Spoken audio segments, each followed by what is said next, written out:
ఈ సాంగ్ మీకు నచ్చితే లైక్ చేయడం మాత్రం మర్చిపోకండి. Thank you.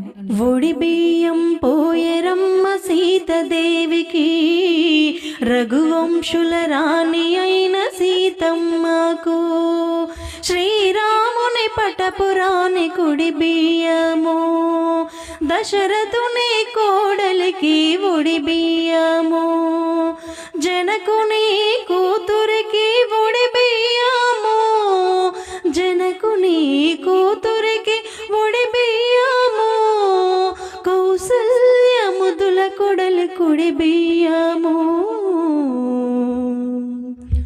ఒడి బియ్యం పోయరమ్మ సీతదేవికి, రఘువంశుల రాణి అయిన సీతమ్మ